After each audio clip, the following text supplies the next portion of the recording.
បាទសួស្តីបងប្អូនថ្ងៃនេះខ្ញុំសូមបង្ហាញចែកជូនឧបករណ៍ពីរប្រភេទនេះបាទជាទូទៅបងប្អូនស្គាល់ហើយប្រភេទមួយខ្មែរនេះណាបាទប្រភេទខ្មែរនេះគឺ ATS សម្រាប់ solar ដែលយើងបងប្អូនដែលធ្លាប់ប្រើប្រាស់ solar ឬក៏បងប្អូនដែលបំរុងនឹងប្រើប្រាស់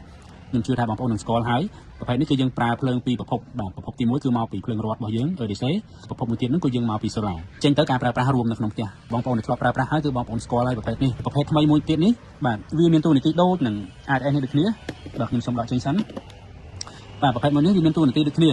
ហើយវាធ្វើការបានដូចគ្នាសមត្ថភាពពេញលេញដូចគ្នាកម្រិតប្រភេទនេះតូចជាងធូរថ្លៃជាងពេលដែលដំណើរការម្ដងសម្លេងរំខានតិចជាងបាទបងប្អូនជាបន្តសូមអញ្ជើញបងប្អូនបាទទៅមើលគំរូស៊ីគ្វីរួមដែលខ្ញុំចម្លងទាំងស្រុងចេញពីឧបករណ៍នេះដូចខាងក្រោមនេះចឹងខ្ញុំនឹងណែនាំបងប្អូនម្ដងមួយព្រោះដើម្បីឲ្យយល់ដឹងពីដំណើរការនៃកុងតាក់ទ័រដែលយើងអាចប្រើជំនួយ ATS សម្រាប់ប្រភពភ្លើងដែលមានពីរប្រភពបច្ចុប្បន្នបងប្អូនយើងប្រើប្រាស់ solar ជាច្រើនអញ្ចឹងទៅខ្ញុំគិតថាឧបករណ៍មួយនេះអាចនឹងបងប្អូនក៏ពេញនិយមទៅលើវាច្រើនដែរដោយសារតែបងប្អូនមួយចំនួនដែលភ្ជាប់ពីប្រភពមកក៏មានឧបករណ៍ខ្លះខូចក៏មានឧបករណ៍ខ្លះប្រើបានយូរបើសិនជាបងប្អូនត្រូវការផ្លាស់ប្ដូរអាចជួយសន្សំសំចៃថវិការបស់យើងបានរហូតដល់ 50% មកនេះខ្ញុំសូមបង្ហាញរូបភាពរបស់ឧបករណ៍របស់យើងនេះបាទបងប្អូនរបស់យើងនេះគឺមានជើងរហូតដល់មួយចំហៀង4មួយចំហៀង4សរុបទៅវាសងខាងវា8ចំណែកពីរនេះវិញបងប្អូនពីរនេះវិញគឺ A1 និង A2 នេះគឺជាកុងតាក់ទ័រសម្រាប់បញ្ជា switch រវាង Air1 និង Air2 Air3 និង Air4 នេះនៅពេលដែល Air1 Air2 ធ្វើការ Air3 Air4 ក៏ធ្វើការដែរក៏ប៉ុន្តែ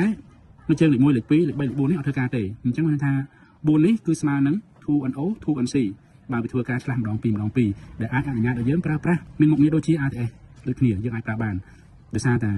វារៀងធូរថ្លៃចំណេញថវិកាបងប្អូនអញ្ចឹងខ្ញុំសូមណែនាំឧបករណ៍នេះចែកជូនបងប្អូនសម្រាប់បងប្អូនដូចស៊ីគ្វីនេះគឺខ្ញុំចម្លងទាំងស្រុងបាទចេញពីឧបករណ៍របស់យើងនេះបាទឥឡូវនេះគឺយើងមានប្រភព2ប្រភពទី1គឺ EDC បាទប្រភពទី2នេះគឺ solar ទូនាទីវាដូចតែ ATS ដូចគ្នាបែបគ្រាន់តែឧបករណ៍វារៀងតូចជាងនៅពេលដែលវាដំណើរការសំឡេងតិចជាងបាទតម្លៃក៏ធូរថ្លៃជាងពាក់កណ្ដាលនោះឧបករណ៍នេះវាដំណើរការទៅបានអាស្រ័យទៅលើបាទកុងតាក់ទ័រនេះបាទ A1 និង A2 នេះហើយគឺវាមានរបបម៉ាញេទិកនៅទីនេះនៅពេលដែលមានភ្លើងទៅលើប្រភព solar អញ្ចឹងធ្វើឲ្យរបបម៉ាញេទិកនេះវាដំណើរការនៅពេលដែលរបបម៉ាញេទិកនេះដំណើរការវាធ្វើការតែបាទ S1 ទេ